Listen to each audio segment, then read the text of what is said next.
Ja, Leute, herzlich willkommen zu einem wunderschönen neuen Video auf diesem wunderschönen Kanal. Ich hoffe, euch geht's gut, mir geht's gut. Ja, großes Chaos beim FC Magdeburg, beziehungsweise beim FCM.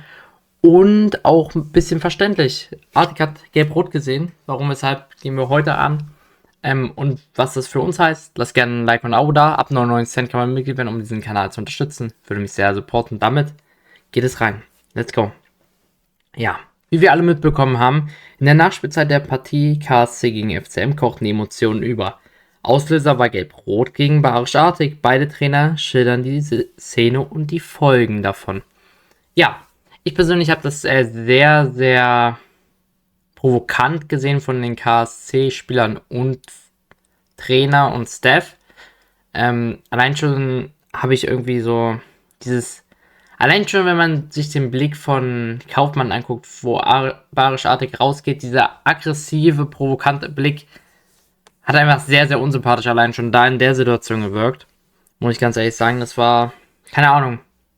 Ich verstehe nicht, du bist gerade am Gewinn und dann machst du sowas, und vor allem, weil es schwierig war, überhaupt Geld zu geben. In der 4. Minute der Nachspielzeit verlor der 1. FC Magdeburg mehr als nur sein Auswärtsspiel beim Karlsruher SC. Barisch Artig ließ sich in der sportlich längst entschiedenen Partie 1:3 noch zu einer gelb-roten Karte hinreißen und löste dabei sogar Tumult zwischen beiden Trainerteams und den auswechselnden Spielern aus.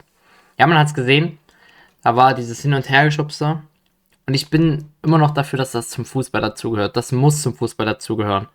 Ich finde es auch sehr geil, wenn sich dann die Mannschaften einfach wegen diesem Spiel aufhitzen. Aber dann in so einer Situation war das unnötig, weil das einfach komplett provozierend war und das über die Stränge dementsprechend geschlagen ist, definitiv. Aber die Frage ist natürlich, was war passiert? Artig hatte sich in der zweiten Halbzeit für eine kleine Rangelei inklusive Wortgefecht mit KSC-Verteidiger Christopher Kobalt seine 5. gelbe Karte der Saison abgeholt. In der Nachspielzeit blockte er dann den Ball gegen Sebastian Jung übertrieben ab und traf den Gegenspieler mit der Schulter. Jung ging schmerzverzerrt zu Boden. Schiedsrichter Sven Jablonski zeigte dem frustrierten FCM-Star die gelb-rote Karte. Ja, und da kann man dann natürlich wieder von reden, dass Bayerische Artig sich unbedingt beherrschen muss. Das ist besser geworden, das muss man auch ganz ehrlich sagen. Er kann sich jetzt besser beherrschen und er ist der wichtigste Spieler so mit dem Kader, was das Technische angeht. Und der wird uns sehr, sehr stark fehlen. Das kann ich jetzt schon mal sagen. Das ist ganz, ganz klar. Und er muss sich einfach besser beherrschen. Dafür ist er Profi geworden. Aber Emotionen gehören weiterhin zum Sport dazu. Und vor allem haben Türken ein bestimmtes Temperament. Das muss man so sagen. Das ist ja typisch. Und ich kann das absolut verstehen. Wenn man so aufgewachsen ist, ich liebe auch Emotionen im Fußball, gehört meiner Meinung nach zu 100% dazu. Aber wie gesagt, muss man dann auch aufpassen, vor allem bei Profispielen darfst du dann nicht über die Stränge schlagen. Das ist, ja, es ist schwierig, aber du musst es halt schaffen. Und dann noch mit Provokationen wird das Ganze, wenn du sowieso schon temperamentvoll bist, sehr, sehr problematisch. Ja, weil die Aktion unmittelbar vor den Trainerbänken stattfand, gab es reichlich Diskussionen und Tumulte. Beteiligt waren Co-Trainer, Betreuer, Auswechselspieler, aber auch Christian Tietz und Christian Eichner mischten mit. Was sehr, sehr interessant ist, vor allem weil Christian Tietz eigentlich ein Trainer ist, der immer ruhig ist, entspannt und egal was passiert, der ist, der sich eigentlich nie über irgendwas aufregt. Aber auch da musste sich mal ein Christian Tietz aufregen, was sehr, sehr interessant ist. Ja, KSC-Coach Eichner geriet dabei mit FCM-Stürmer Liban Burcu aneinander. Auch der junge Mann hat natürlich ein klares Temperament. Das merkt man halt auch auf dem Platz. Wie die Spieler spielen, da merkst du schon, wer mehr Temperament hat als der andere.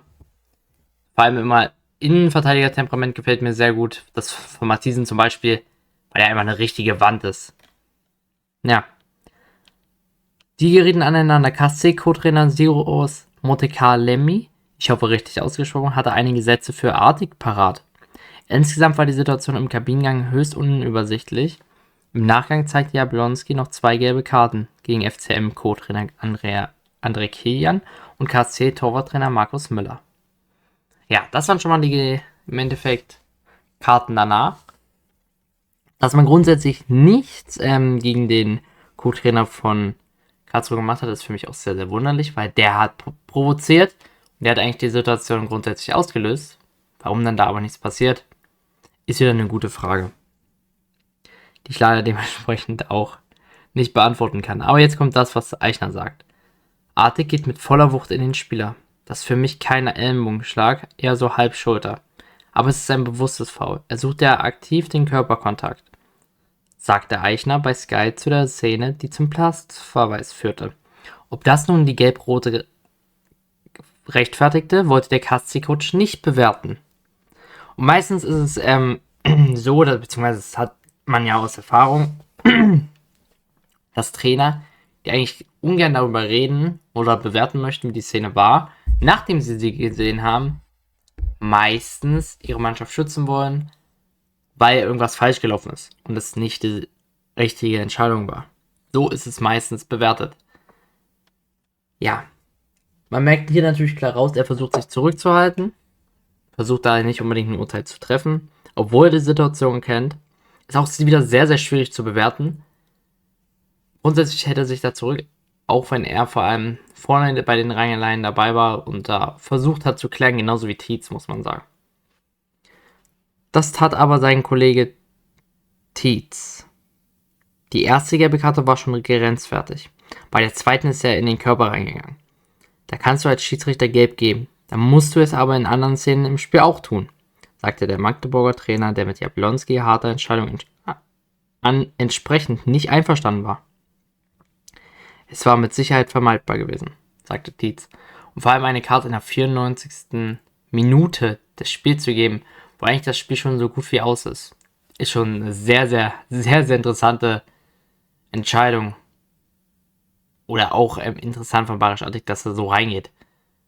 Beides kann man dementsprechend so bewerten. Ich will mich hier nicht unbedingt auf eine Seite stellen, was denn hier falsch gelaufen ist. Und natürlich, ich berichte für den FCM, da muss ich schon sagen, die Szene hätte man durchaus anders bewerten können. Müssen musste man aber sie nicht anders bewerten. Aber wie gesagt, für mich immer noch eine sehr, sehr, sehr, sehr schwierige Situation. Auch zu den Tumulten in der Folge nahmen beide Trainer auf der Pressekonferenz Stellung. Das ist vor allem das interessante Thema. Darum geht es nämlich. Was danach passiert, ist unnötig, gestand Eichner ein. Da gab es das eine oder andere in der Hitze des Gefechts. Da war vielleicht der eine oder andere zu viel bei uns draußen, der selber mal gespielt hat. Da kochen dann die Emotionen über. So etwas gehört aber auch mal zu einem Fußballspiel dazu, auch wenn es Gott sei Dank sehr, sehr selten passiert.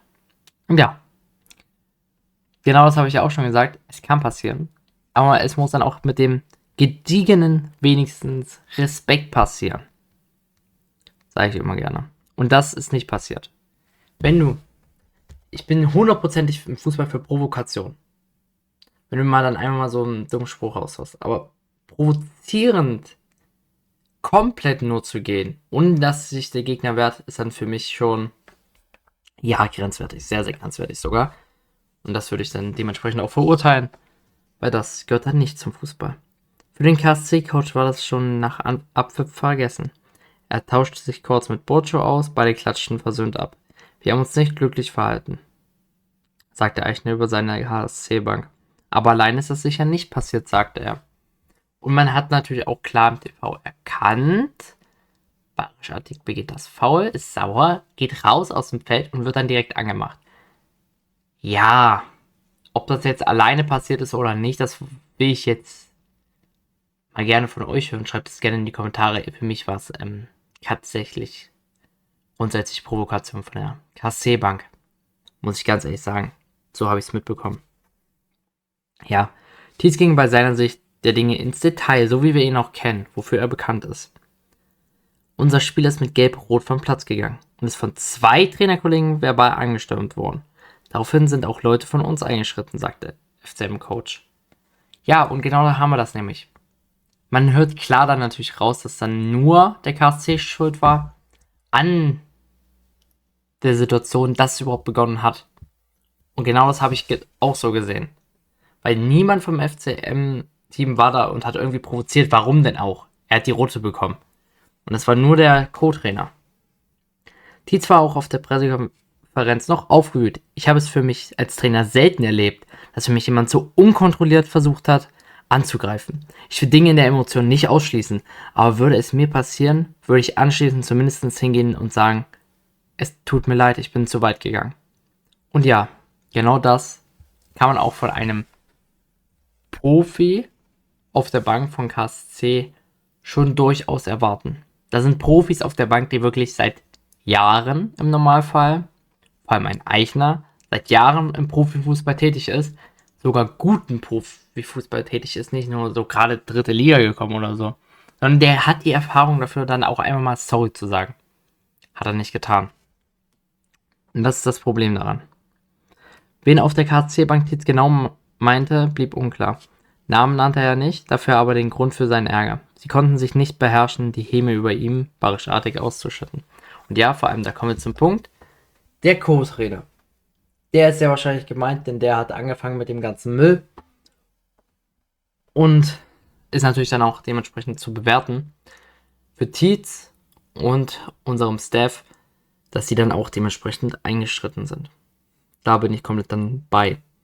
Ja, ein Nachspiel hat die Szene für Artig, der nun gesperrt das Heimspiel seines FCM gegen den SV Darmstadt 98 am kommenden Sonntag, 2. März, 13:30 Uhr, verpassen wird. Mit seiner Disziplinlosigkeit schwächt er seine Mannschaft damit nachhaltig. Denn bis zu dieser 94. Spielminute war er einmal mehr einer der besten Spieler im FCM-Trikot. Und ja, das war zu 100%. So wie eigentlich die letzten Spiele, wo er immer gespielt hat. Immer ein entscheidender Faktor gewesen. Und ich hoffe, wenn er wieder zurückkommt, wird das auch wieder sein. Ja, ganz wichtig, schreibt eure Meinung dazu in die Kommentare, auch gerne KSC-Fans, wie die das gesehen haben. Würde mich sehr interessieren. Wie gesagt, ich fand das schon äußerst schwierig zu bewerten. Lasst aber auch gerne ein Like und ein Abo, da würde mich sehr freuen. Und damit, ab 99 Cent kann man Mitglied werden und ich wünsche euch noch einen wunderschönen Tag und eine wunderschöne Woche.